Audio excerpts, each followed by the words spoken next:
Hello everybody and welcome to today's video. Hope everybody's doing alright. We're back to our regular upload and streaming schedule. Vacation's over. Back to the work grind. Back to the content grind. But enough of that. Let's go ahead and jump into today's video.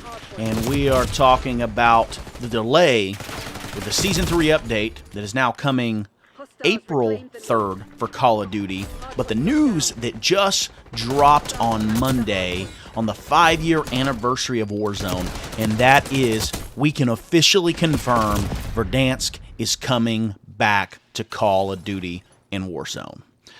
Now, to some of you, it's too little too late. To some of you, I never cared anyway. To most of us, it is signifying that, yes, Call of Duty's still struggling to come up with original content, and they're still struggling to come up with things that we get excited about from, a new perspective. But they have heard the overwhelming majority of Warzone players, and even casual Warzone players and Call of Duty players saying they want Verdansk back, and so that's what we're getting. And this is a good thing. Games like Fortnite, who seem to be, over a long-term period, their fan base seems to be a little bit happier than Call of Duty. Granted, Call of Duty is a yearly release, and it's two different things. But, they went back to the OG map, and things like this have happened before with other games, and it's been very successful. And I think this is something that Call of Duty should do regularly. When something, on the Warzone side is successful, rotate it in with playlist. We kind of do that on the multiplayer side by rotating Nuketown 24/7 playlist in, or when shipment comes into a game, shipment 24/7, or grind 24/7. This is something that works and people like it, and it brings players to the game and engagement to the game, and people are watching content, and everybody can go to bed at the end of the night happy. So the bigger issue with it is it's not that Verdansk is coming back, but it's the fact that it's getting pushed back. So we can look at this in one of two ways. We can look at this in the aspect of Call of Duty, Activision realized that at the original launch in March, the game wasn't going to be ready, and there was going to be bugs. We were going to complain, things were going to go bad, and the rumors are already out there that if this, bringing back a Verdansk, if these OG comebacks of bringing things back do not work, that Warzone may go away. And if Warzone goes away, and we lose all of that player base, if they don't do something miraculous on the multiplayer side, then what is the state of Call of Duty in 2 years from now? It's a scary thing to think about.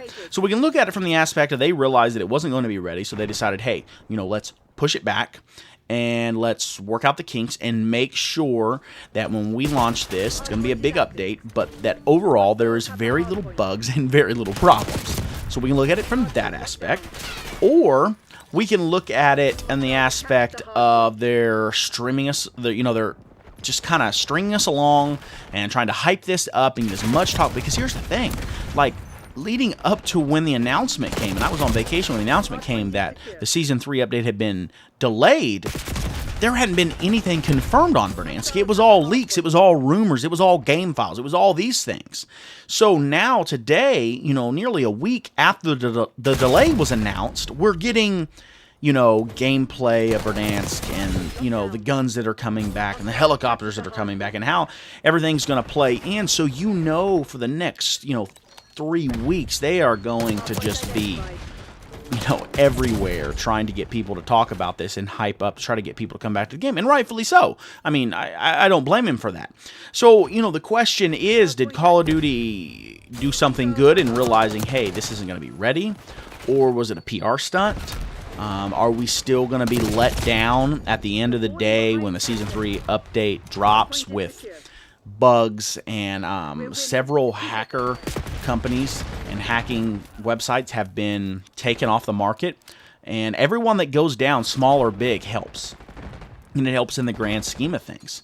So it leaves me wondering, what are we going to be looking at April 3rd and 4th? I kind of have this motto that right after an update, especially a Season 1, Season 2, Season 3, whatever update, I don't jump right into ranked when I get home from work, because usually there's something glitchy on there, and I'm going to end up losing like 500 SR and going completely out of my mind, because when you're hard stuck like I am, getting 30 SR a win, you really, can't afford to lose that kind of SR. So, I mean, Are we going to come back to this, on April 4th or 5th and say, hey, look, this was great. Sure, we had to wait an extra, few days, but everything is playing fine. Everybody's happy. And granted, I know not everybody's going to be happy. Just go on Reddit and read feeds on anything, really. Everybody's never happy, but the overall player base is happy. The Warzone player base is happy, and the multiplayer maps that we're getting, we're supposed to be getting several of those. They're great, and so the multiplayer people are happy, and Warzone got another update, and the Warzone people are happy. Is that how we're going to be feeling in April for a Call of Duty game? I mean, if people are happy in the middle of April about a Call of Duty game, something has happened, and that is not something that usually happens. Or are we going to be, in just a few weeks, talking about how Call of Duty has once again let us down, and the Warzone side of the game isn't doing good, and the multiplayer side of the game isn't doing good, and, Zombies is just there, kind of doing its thing. So, I don't know, guys. Let me know down in the comments below. What do you guys think? I mean, do you think this was a good idea that they pushed it? Are they really trying to do something good for the game, or was it all a publicity stunt? And, maybe they weren't even going to add Verdansk, and, all the hype around it, they realized, hey, we have to now, so they're trying to rush it out. I mean, there's so many scenarios with how this could go, and a lot of them, to be honest, guys, may not be the best for us, but, me, I'm an optimistic person. I'm holding out hope that in the end, this is going to be a great thing for you. It's going to be a great thing for me. And, in April, May, we can be excited about the current Call of Duty title and be getting excited about the next Call of Duty title coming out and just kind of go from there. So let me know down in the comments below. What do you guys think about this being pushed? What do you think about Verdansk coming back? Are you excited about it? Are you kind of about it? And be sure to follow me all on my socials. Follow me over on Twitch. We're doing weekly streams and having a lot of fun. You guys can join my Discord, and we can hop into some pubs together. We can hop into some rank together, whatever you want. But yeah, let me know what you guys think, and I will see you at the next video on Thursday.